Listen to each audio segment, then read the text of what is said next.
Disruptcast, com Alexandre Barbosa, Alfredo Copete e convidados. Informações acessíveis sobre inovação, tecnologia e direito em um formato dinâmico e simples. Disruptcast está no ar. Olá, meus amigos, olá, minhas amigas. Mais uma noite com o Disruptcast, Alexandre Barbosa. Hoje a nossa convidada, Bruna Sara, está aqui para conversar conosco acerca do ESG, sistema novo aí, tem vinculação com a ONU, é um monte de normativas, vinculado ao meio ambiente, questões sociais, questões de governança. Boa noite, Bruna, seja muito bem-vinda. Nos conte um pouco sobre o ESG, de onde é que você estuda o ESG, o que isso representa para você e também para a nossa região aqui, como é relevante. Boa noite a todos, obrigada pelo convite para estar com vocês, falando sobre esse tema que tem como propósito principal integrar ações relacionadas aos pilares ambiental, social e de governança, né, já trazendo a identificação da sigla que veio do termo em inglês, né, falando sobre Environmental, Social e Governance, e a gente traz o ESG como uma estratégia de negócios mesmo e trazendo já para a nossa região o maior benefício também atrelado sobre o que a empresa pode utilizar de benefícios relacionados à construção dessa jornada ESG nas empresas. Como é que o ESG pode, Bruna, impactar de uma maneira objetiva na sociedade? Implantar isso dentro das empresas, dentro dos entes públicos? Qual é o meio que você percebe que isso pode impactar diretamente na sociedade? Nosso público aqui que nos ouve tem curiosidade de saber como é que eles podem, se beneficiar. Como é que funciona esse negócio? Exato, como é que funciona esse negócio? O ESG, ele surgiu do mercado financeiro, né? Vem do mercado então financeiro. Vem algumas conexões relacionadas a ESG é só sustentabilidade, né? Porque quando a gente fala nesses termos, a primeira letra que vem é o ambiental, né? Então a gente vê que muitas empresas ainda têm essa visão relacionada somente à parte ambiental. E ela vai além, porque como ela veio do mercado financeiro, e é o mercado financeiro que hoje está olhando isso para avaliação de crédito, grau de risco das empresas para acessar linhas, né, e fomentos, então o maior impacto para as empresas é olhar como uma estratégia financeira, considerando esses pilares para poder agregar valor aí à marca e também a abertura de novos mercados, né. Cada vez mais está sendo falado sobre o tema. Isso vem dos Objetivos de Desenvolvimento Sustentável? Também. Tem uma meta para 2000? Sim, tem uma grande correlação com a Agenda 2030, né, da ONU, Agenda 2030. Que é em direção a ela que hoje a gente olha, tendo em vista as causas globais que a gente enfrenta, né, se a gente for citar aqui dentro do ambiental, essa onda de calor que a gente passa. Então é uma causa comum. E a Agenda 2030 ela vai ao encontro desses temas que a Agenda ESG aborda, que é olhar para o meio ambiente, para as pessoas, né? Hoje é muito importante a gente falar sobre saúde mental dos colaboradores, sobre produtividade e também governança, né? Que é a parte do planejamento estratégico. Então tá tudo correlacionado. Mas me diga uma coisa, Bruno, porque a gente escuta falar muito do ESG, a gente sabe que algumas empresas, né, de capitais abertos, inclusive, elas falam, né, que são adeptas do sistema ESG. Muitas, se você vai transacionar na Bolsa de Valores, tem um símbolozinho ESG do lado da sigla da empresa. Então isso tudo, claro, traz credibilidade, reputação, etc. Mas me diga assim, há um critério objetivo para dizer essa empresa cumpre ESG ou essa não cumpre? Há alguém que certifique o ESG, ou são critérios que são tomados subjetivamente dentro das estruturas institucionais? Bacana.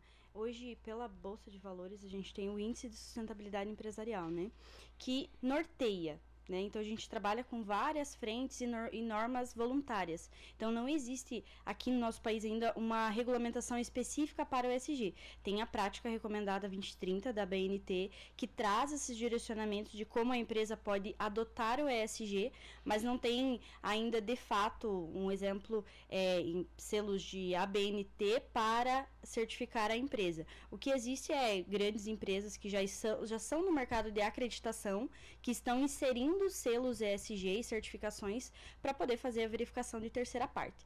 Mas agora, critérios específicos é muito relacionada ao setor que a empresa está e a jornada dela no meio. Não tem muito direcionamento específico. Ó, se você atender esses critérios específicos aqui, você é ESG. E aqui na nossa região, você conhece alguma empresa que esteja já na vanguarda dessa implementação? Tem várias empresas que já estão adotando. Uma delas, recentemente, que abriu as portas aí foi a Frimeza, né, para falar sobre o lançamento das metas ESG. E foi bem interessante porque movimentou também a cadeia de valor, né? As empresas que prestam serviço para essa entidade conseguiram ver oportunidades relacionadas a essas demandas. Então, tem algumas empresas, sim, que já estão adotando práticas ESG, também olhando as oportunidades de mercado, né? Ou pressão externa, né? O público consumidor já ditando as regras ali, junto com o mercado financeiro também, que exige cada vez mais. E em que medida que o público consegue ditar essas regras, assim?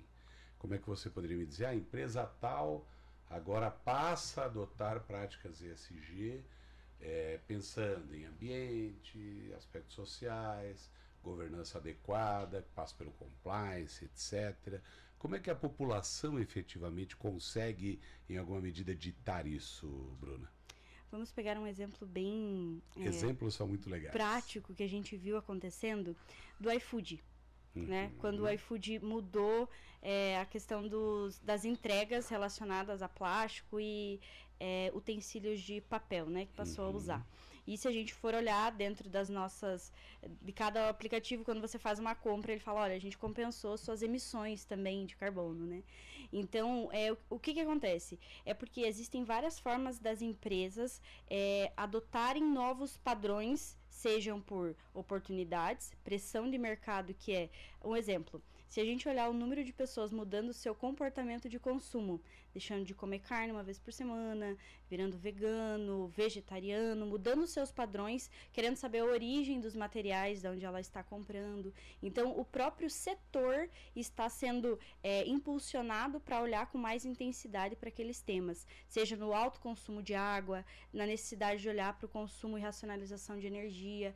Então, está sendo mais relacionado a normas externas e o próprio público do segmento, isso não se aplica para todos, entender que chegou o momento de, olha, até aqui a gente se sustentou dessa forma, mas não é isso que vai nos levar para daqui 10, 20, 30 anos. Porque até essa geração também, né? A transição geracional impacta diretamente. Porque eles têm um olhar já que vem com um botãozinho lá de consciência, né? Sobre esses padrões ambiental e social. Isso que tu está falando me parece muito vinculado àquilo que há aqui no oeste do Paraná, o sistema B.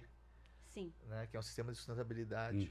Né, o Júlio trabalha bastante sobre isso. Bastante. Né, que as empresas não estão mais preocupadas estritamente na questão de lucro econômico. Elas querem impactar de outra forma. E elas acham que esse impacto em outras estruturas sociais gera mais riqueza que o próprio lucro econômico. Tem alguma, eu não me lembro. Que tudo isso canaliza para o econômico também. Mas os investimentos, Barbosa, são estratosféricos. Elas investem muito, buscando novos horizontes de consumo, novos horizontes de consciência, etc. Mas o sistema B, pelo que eu saiba, não sei sobre ele, estou falando só do que escuto, ele é uma certificação fortíssima e muito difícil. Anualmente tem que passar por critérios rígidos, etc. Não é que nem o ESG, que tem normativas, digamos assim, uma autorregulação informal, vamos dizer assim, da própria situação do mercado, etc. Né? Mas, independentemente disso, Bruna, me diga uma coisa, sobre a implementação do ESG. Se alguém chega para você, eu quero implantar ESG, é assim que fala? Como é que faz dentro de uma estrutura organizacional? Olha, nossa maior busca hoje é o fornecedor que já está olhando para isso, ou o cliente que chega, olha, eu não sei, o nível de consciência 1 ali, eu não sei o que é, mas pode gerar valor para minha empresa, ou as pessoas vêm muito pela abordagem de crédito de carbono. Querer entender, eu consigo gerar algum crédito, vender alguma coisa relacionada a isso para poder entender se meu mercado cabe. Então, é mais por essas abordagens iniciais mesmo, entendendo que pode ter oportunidade financeira também com a Então, em alguma medida, Alexandre, posso estar enganado, o início, né, que é a questão ambiental, é o carro-chefe da implementação. Mas tem o S também. É o social, que é a questão trabalhista. Que entra na questão de direitos humanos, entra na perspectiva. Exatamente. E aí, o que você fala, por exemplo, segurança de dados, a capacitação dos colaboradores para ter uma maior consciência de todos os 3 ambientes. Isso tem acontecido nas empresas? Você tem visto como uma regra hoje ou ainda é incipiente? Os pilares ambiental e social, a gente trabalha de uma forma muito mais assertiva. Quando a gente olha para a governança, ainda tem algumas barreiras que a gente precisa quebrar, porque assim, se a gente for olhar de forma estratégica, o ESG ele começa na governança, né? Teria que até virar as letrinhas ali, porque é na governança, porque senão fica insolúvel, não se sustenta, né? Não fica contínuo. É a governança que olha de uma forma tanto quanto gerar impacto socioambiental, agregar valor, pertencimento e engajamento dos colaboradores. É muito mais possível de a gente poder ajustar as padronizações que a gente precisa nos pilares ambiental e social. Quando a gente entra na governança, a primeira visão que tem eu preciso ter um conselho deliberativo, administrativo, e muitas empresas pela nossa região aqui são empresas familiares, né? Então aí a gente entra em algumas questões internas que vão direcionar esses clientes. Não, então eu não quero olhar para a governança. E governança não é somente isso, né? A governança é o planejamento estratégico, você olhar para a tua empresa como algo que precisa ter perenidade e que precisa olhar para o setor, precisa pensar em fluxograma, processo, qualidade no teu serviço, né? Então tudo isso nasce na governança. Então, regulamentos, exatamente, conduta, processos, ética, né? Processos. Exatamente, políticas, né? Mas aí a gente já está no compliance. Aí a gente já está no compliance. Mas ainda assim, nem entrando nesse estágio do compliance, mas o ESG traz muito essa questão. Faz conforme tua realidade no início, mas trazendo já essa visão, né? De a empresa não é porque é pequena que ela não tem que ter já uma postura de como que ela olha para a questão do trabalho escravo, infantil, lógico, né? Então, já... Pessoa com deficiência... Exato. Acessibilidade, diversidade e inclusão dentro do social também, equidade, né? Oportunizar, né? Vagas de igual modo para indiferença de sexo, gênero ou até mesmo questões raciais. Então, são temas importantes que hoje estão sendo discutidos dentro das empresas de uma forma mais aberta também, né? Mas isso tudo se cumpre por conta de uma busca de abertura de mercado, né? Sem dúvida. Não é porque eu sou bonzinho. Foi o que eu falei antes. Não tem bondade. Não é uma fuga do lucro. Não, por favor. Não. É que se vende muito a questão da governança, né? Vinculada a uma estrutura ética, principiológica, vamos dizer assim. O que eu quero dizer com uma ética principiológica? Uma ética inicial, né? Eu sou assim porque sou bom. Acredito que a estrutura de mercado não tem essa capacidade, talvez né? Na galáxia do He-Man ou em algum outro lugar. Mas agora, aqui não. Acho que a estrutura, ela avalia riscos e entende mercados, lê mercados. E os mercados de inclusão, né, de proteção das mulheres, a questão, né, racial, a própria questão que está em voga do trabalho escravo, que tem muito mais do que se imagina. Exato. Isso é óbvio que gera um impacto na reputação institucional. E claro, nenhuma empresa, sabendo que o seu grande valor é a reputação, vai querer correr riscos desse mote, né? Então eu acredito que isso precisa ser muito mais aprofundado, Alexandre, porque não dá para vender fazer a coisa certa, porque não é assim. Não funciona. É só isso. Não né? é só isso. Fredo, eu quero cumprimentar aqui o Dr. Igor Fagundes, que está aqui no nosso estúdio hoje, a doutora Caroline também está aqui, e cumprimentar com muito carinho o Dr. Leonardo Cacau, juiz federal lá de Florianópolis, que está aqui conosco, prestigiando. Foi juiz em Cascavel, e agora amigo. Fugiu daqui. Fugiu. Não aguentou mais a gente. Não aguentou mais e foi para a Ilha da Magia. Foi. Né? Uma alegria tê-lo conosco aqui, Leonardo, uma satisfação mesmo.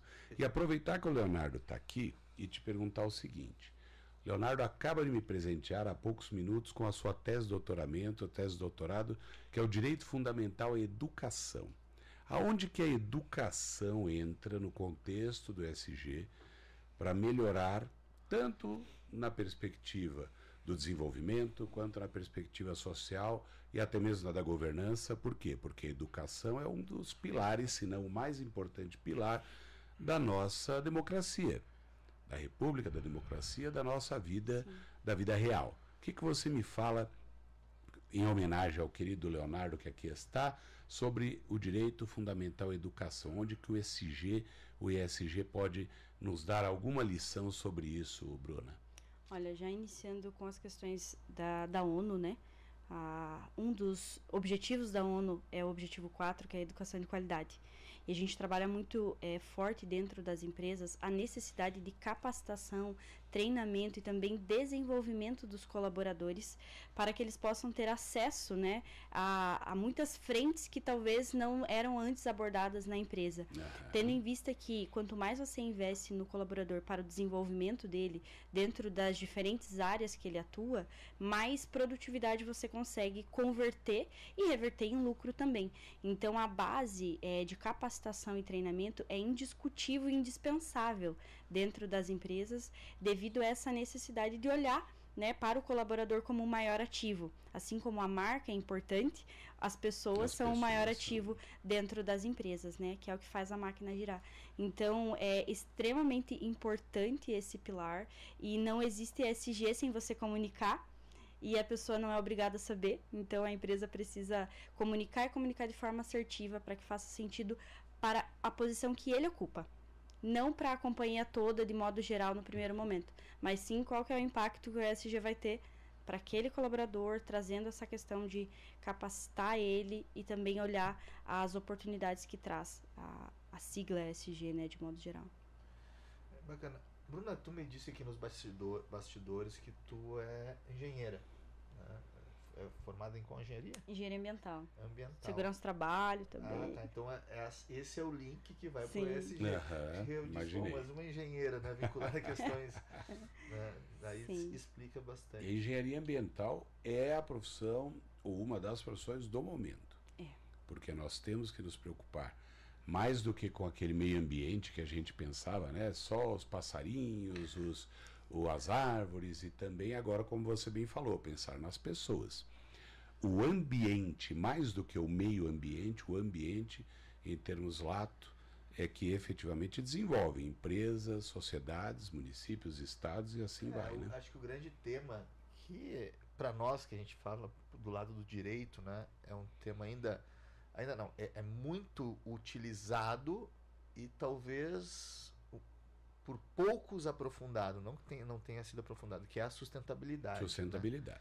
Né? E tem alguns 3 professores, nós temos um professor no mestrado, inclusive, o professor Júlio, que trabalha bastante a questão. Mas é um elemento que ficou muito abstrato, pelo menos para a aplicação no direito, os critérios de sustentabilidade, né, e como isso se desenvolve. Eu não sei como isso foi tratado na engenharia, mas para nós realmente, se você fala em sustentabilidade, alguém do direito, é um negócio meio vago, né? Não, claro, eu estou falando na média, né? Por óbvio, existem pesquisadores seríssimos, professores ou, enfim, advogados que usam e que sabem do que estão falando quando se fala em sustentabilidade. Mas na maioria a gente é um termo que corre ao lado do direito, é muito importante, a gente sabe, mas não tem uma visão muito clara, impactante, objetiva sobre o que ela significa. E até o termo ele acabou sendo um pouco penalizado, né? Porque quando você fala em sustentabilidade, a pessoa já meio que torce o nariz, assim, não, né, ativismo é exagero, a pessoa que... Vai ter corte os ecochatos, né? Então, hoje, até um ponto importante que a gente trata é não olhar só para a parte de sustentabilidade, trazer de fato o ESG como uma estratégia de negócio, acesso a investimentos, melhorar o grau de risco da tua empresa. A gente trabalha com empresas que fazem captação de fundos internacionais. E o que a gente responde para o fundo? O meu grau de risco é menor porque eu tenho ação ESG. Quais são as minhas ações? Aí entram os meus indicadores. entende? Então é trabalhar com métrica, porque o mercado financeiro traz isso, Claro. é relacionar a números, né? Aí você sai daquela impossibilidade de tangibilizar as ações, entende? E foge um pouquinho do termo sustentabilidade e vem, de fato, para estratégia de negócio, quais são os meus números relacionados a isso, e se eu diminuo o meu risco, automaticamente eu tenho maior, agrego valor à minha marca e acesso a esses mercados aí com taxa de juro diferenciada, com linhas de crédito que são direcionadas para isso. Recentemente o BNDES lançou mais 6 linhas dentro do Fundo Clima para indústrias verdes, para acesso a essas linhas relacionadas a ESG. Então, tem linhas, tem fomento específico para isso que já estão sendo lançados no mercado. Por que está sendo lançado? Como você comentou, é porque a empresa é boazinha? Porque o mercado financeiro só está vendo essa parte de boas práticas? Não, é porque se a gente não cuidar dos nossos recursos naturais, vai acabar. A gente precisa de matéria-prima, entende? Nós precisamos de pessoas, mas pessoas saudáveis para conseguir executar suas funções. Então, a forte aceleração de tecnologia, de inovação, de tudo que a gente tem disponível no mercado é um complemento, mas a gente também precisa olhar para as nossas bases, né, para que a gente consiga integrar essas ações e gerar valor. E eu gosto muito de citar por conta do mercado financeiro, porque daí gera número. E contra números a gente consegue contestar de uma forma mais assertiva e gerar valor também. Ainda que números e estatísticas sirvam para ajudar a nos enganar em alguma medida, né? Porque exato, também. Não, acreditar piamente em números também é algo muito complexo, porém dá aquilo que você falou, tangibilidade. Você consegue, aspas, apalpar, você consegue sentir e sai desse âmbito abstrato que o Alfredo falou. Uhum. E quando se pensa em sustentabilidade, o direito olha, infelizmente, uma coisa do tipo, sustentável é algo que e fica nessa zona de penumbra, mas é necessário entender que sustentabilidade não trata só de ambiente, como falamos antes, trata de economia, trata de fluidez de recursos, trata de uma empresa que seja hábil a ter os resultados que ela própria busca, para evitar quebras, para evitar, em linguagem chula aqui, que a empresa vá para o beleléu, né? Então, se você não tiver política sustentável, economia sustentável no sentido mesmo de que ela se mantenha. A palavra sustentabilidade é interessante entender isso. Uma coisa que pode se manter de forma boa para a empresa, boa para o mercado, boa para a sociedade. Então, a sustentabilidade, que é uma palavra que parece e que no direito é tão aberta, a gente começa a fechar no momento em que você percebe que é necessário ver como as coisas funcionam para funcionar bem. E aí nós temos sustentabilidade, Alfredo. Eu estava pensando aqui quando a Bruna referiu acerca temos que ter pessoas saudáveis, etc. Eu pensei, me remeteu à crise de Nova York de 29, né? Que foi dentro das crises cíclicas do capitalismo, essa foi uma das grandes crises do capitalismo. Por quê? Por um problema muito sério, que produziu-se mais do que se consumia. Né? E as fábricas ficaram lotadas, e as pessoas não tinham dinheiro para comprar, e começaram mandando embora, e gerou aquele efeito catastrófico. Né? E a célebre frase do Lord Keynes, né, do John Maynard Keynes, né, vamos abrir buracos. Para quê? Para que os outros possam fechar. Então, vamos resolver isso com trabalho. É isso. Né? Naquela época, o termo que resolveu foi trabalho, né? E o investimento da esfera pública, que depois desencadeou o Estado Social. Aqui, agora, a gente tem outros problemas, outras hipóteses que devem ser levadas em consideração. Né? Nós temos o problema nuclear, nós temos o problema próprio do meio ambiente. Escassez de recursos de toda a natureza. Nós temos o problema da miséria, né? Então são as catástrofes ambientais, a própria questão da guerra. Então nós temos vários problemas que geram, tem no seu núcleo principal a questão econômica, né? E que, querendo ou não, o termo sustentabilidade ser muito empregado com critérios específicos, dosimetria, etc., pode ser digamos assim, um ponto de partida, né? Claro. Dentro dessa estrutura. E que é urgente e necessário. Por isso as práticas ESG, sem dúvida, Alfredo, contribuem e elas são hoje, acho que, de imperiosa instalação nos ambientes, nas empresas, no ambiente público também. O ambiente público, eu tenho minhas dúvidas quanto à capacidade, pelo menos a curto prazo, do ambiente público fazer uma virada disruptiva, vamos usar o nosso nome aqui, né? Por quê? Porque ainda tem muita coisa atrelada às estruturas, digamos assim, arcaicas de uma política antiga. Mas isso está acontecendo. Isso está acontecendo porque faz parte de uma necessidade, não é um querer do ator político, Alfredo, não é um querer, não é uma vontade do gestor. Os governos de estado, os municípios a gente tem a coisa um pouco mais devagar, é mais complexo. Mas quando você vê os governos de estado, você pode perceber. A maioria dos governadores hoje tem compliance, tem práticas ESG, avaliação de risco das atividades. Eles têm leis de compliance. Não, mas eu digo não o compliance necessariamente, mas atividades. Eu digo, por exemplo, dentro do lugar que eu estou, na Procuradoria do Estado, nós temos, em acordos judiciais, para você ter ideia, nós fazemos matriz de risco.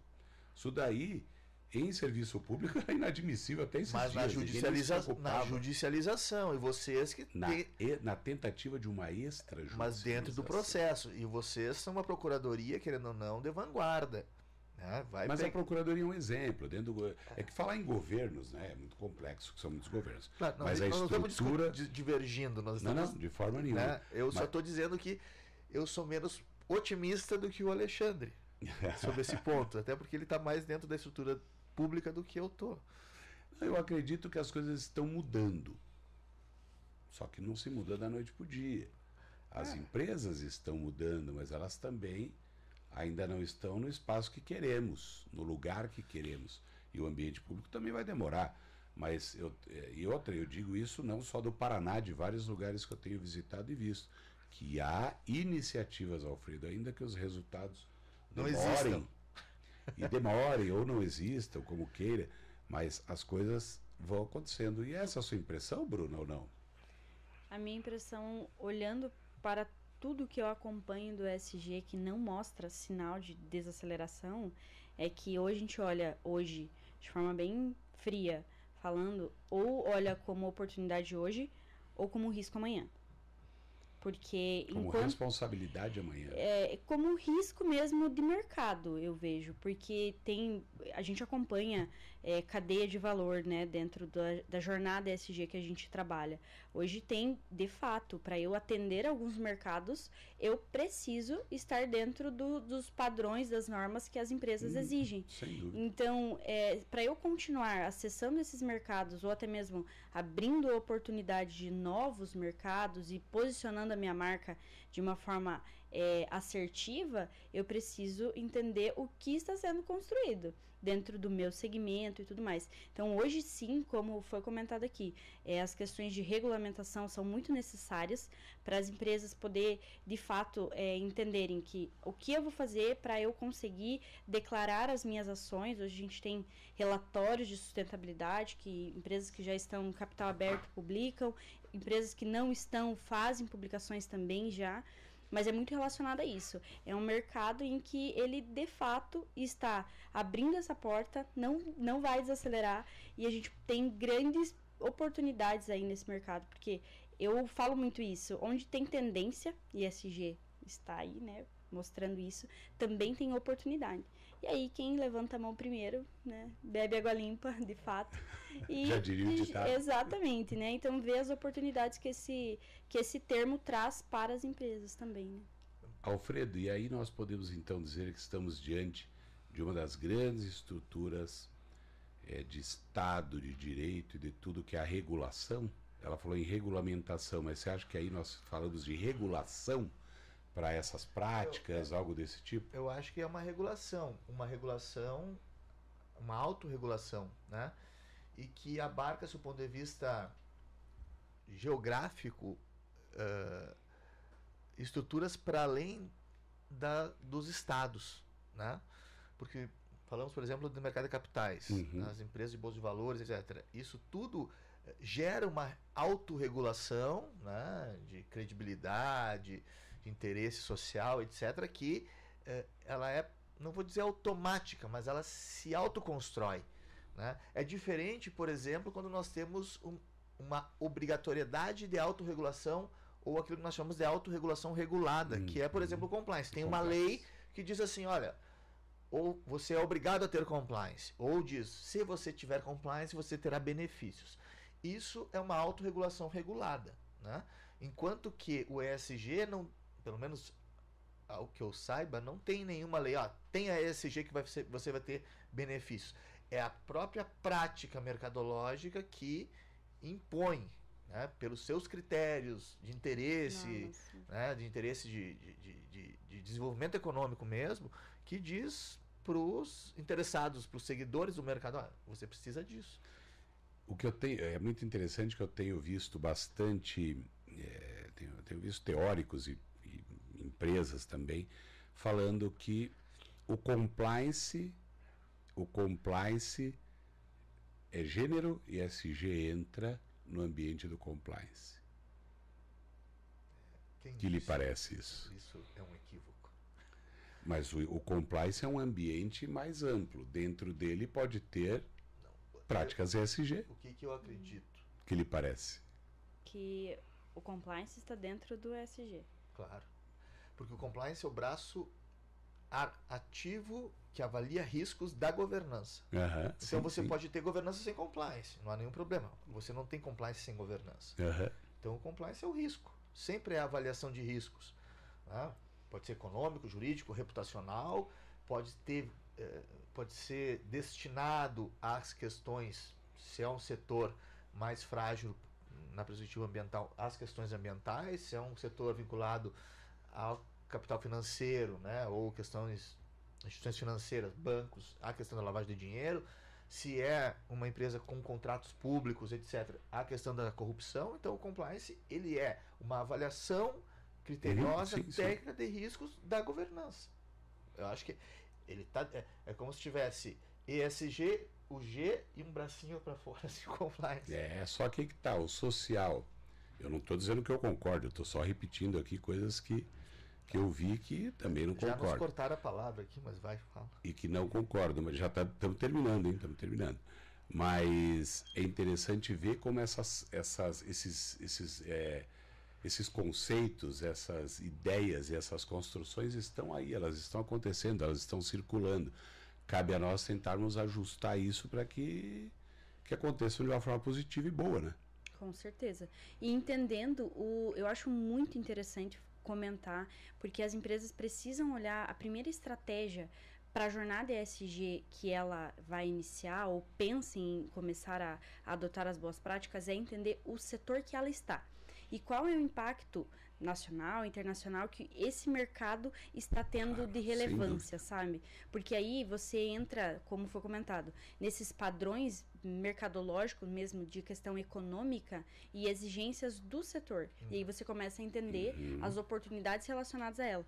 E não só porque todo mundo está fazendo. Claro. Né? Eu acho que isso, esse panorama, essa percepção é o que pode fazer com que, por exemplo, o próprio compliance funcione, saia daquela necessidade de culturalização, porque a gente quer impor o compliance via norma jurídica. Não é assim. Né? Mas se o mercado fazer esse turning, né, esse turning point aí, e adentrar na ideia de que todo mundo tem que ter, e isso, as grandes corporações isso está tudo bem estabelecido, né? E alguns setores também.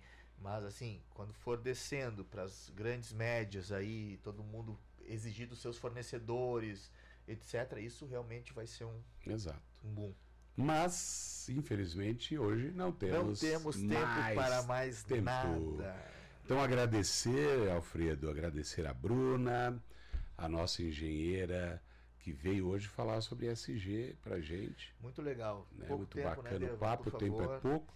Cumprimentar de novo aqui os que estão no nosso estúdio. Muito obrigado, amigos e amigas. Cumprimentar a Angelil Deva aí. Semana que vem tem mais, Alfredo? Disruptcast, às 21h30, na Rádio Colmeia 105.9 FM Cascavel. E também no YouTube. No YouTube e no Spotify. Exatamente. Boa noite, pessoal. Abraço. Boa noite. Obrigado, Bruna. Tchau, tchau. Obrigada. Tchau, tchau.